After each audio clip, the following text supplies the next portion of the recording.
The university's campus features inspiring eco-friendly buildings, which, true to its ethos, are working examples of green energy technologies such as natural ventilation and innovative underground air conditioning.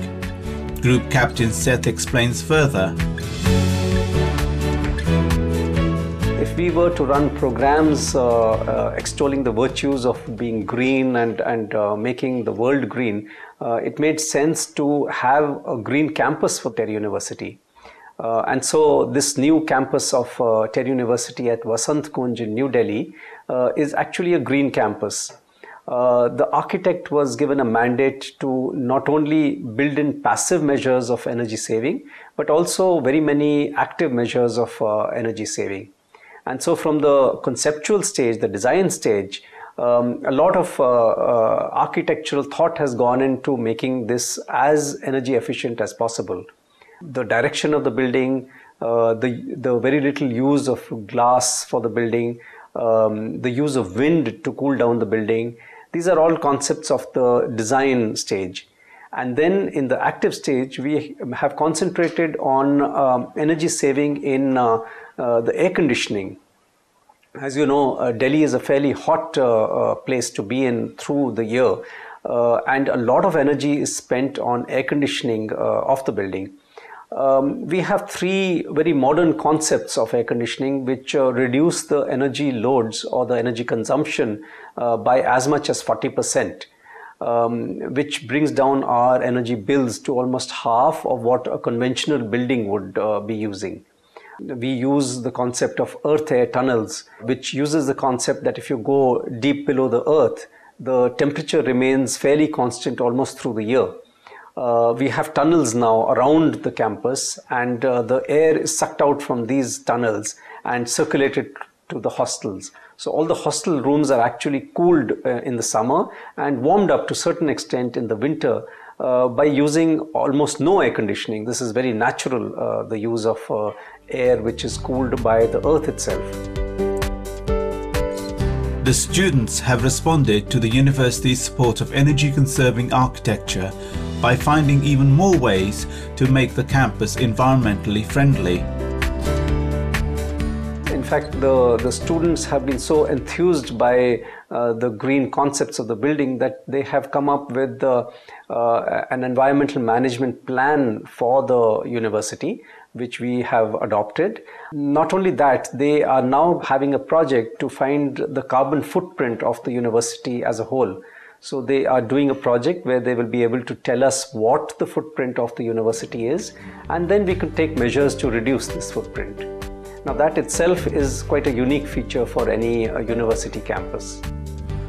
Within the university, students are encouraged to take part in energy-saving measures such as following a vegetarian diet and also to adopt healthy, intoxicant-free lifestyles. TERI University not only provides a vegetarian diet in the cafeterias, we are also a no smoking and a no alcohol zone. So all this adds up to what we feel is a better way of living. TERI University was founded by its parent institution, the Energy and Resources Institute, a leading Indian non-profit organization dedicated to protecting the environment and finding green alternatives to meet humanity's growing energy needs. The building in which the university is housed is divided into several blocks and is designed to place a minimal burden on the environment by using solar power, natural ventilation, underground air conditioning and water recycling techniques. Supreme Master Television was privileged to witness some of these green solutions. First, Rajiv Chibber, Manager of Corporate Communications for the Energy and Resource Institute, TERI, which founded TERI University, shows us the building's excellent water harvesting and recycling system, which makes optimal use of this essential and increasingly scarce resource. If you see, the whole building has small drain outlets, and all these drain outlets are basically leading to to a bigger reservoir where water is collected for water management and water harvesting. And this water in these reservoirs are basically collected and it is recycled, reused, so that there is at a time of drought or at a time of water shortage, etc., there is more and more water which we can accumulate and which we have. So we do not fall short of water. And every year during the monsoon, during the rains, it's collated and it's all collated at one particular point. So this is the whole system, if you see. India enjoys an abundance of sunlight. How does the building take advantage of the sun while also maintaining a comfortable climate within? Basically, India is a very sun-oriented country where we have sunshine almost 300 days a year. And what happens is that while our building techniques within the university are planned so that we have ample amount of sunshine within the room, there is also a controlled temperature within the room. So these sun cutters are basically emitting light within the room and also reducing the amount of sun going so that there's a less heating and the temperature can be controlled in the rooms. These are basically manual in nature, so one can turn and twist them according to when the weather changes or when there is a sun directional change. So this is the basic idea of having a sun cutter in a particular area. Now if you see, these are special tempered glasses which are used in this building. Now these glasses are made in such a way that they keep the inside temperature cool and outside it emits out the radiation. This also has a dual purpose because it then provides ample amount of sunshine within the building. So you do not use much of electricity within the building while there is daylight. It's not just the glass that helps cool the air and conserve energy. The walls are also designed to provide natural air conditioning.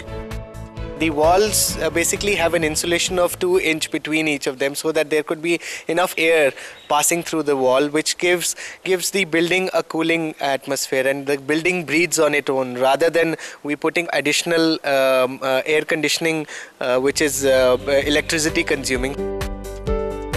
Through other eco-friendly measures, the classrooms are kept at comfortable room temperature for the benefit of its hard-working students. Okay, now this is a model classroom of around 35 odd students. This classroom is made in such a way that it has ample amount of daylight within day hours. Secondly, this classroom, if you feel the air within the classroom, it's cooler than what it was just outside. The reason is that we have a thermal air conditioning system which reaches all the classrooms to keep the classrooms cool. Now this thermal air conditioning system is a system where we have a big iron block which is cooled over the night, and whatever coolness is evaporated, it's caught through a system, a suction system, and circulated within the classrooms through these ducts. If you see these ducts, these are the inlet and outlet ducts which the classroom has.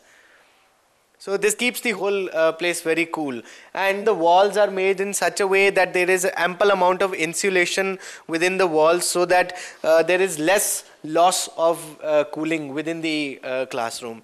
Then even our audio-visual mechanisms which we use in this classroom, we've kept it to a minimal, and we also like to use manual things rather than electricity. When we return, we will continue our tour of TERI University's campus building, an outstanding example of energy-efficient, smart architecture. Please stay tuned to Supreme Master Television.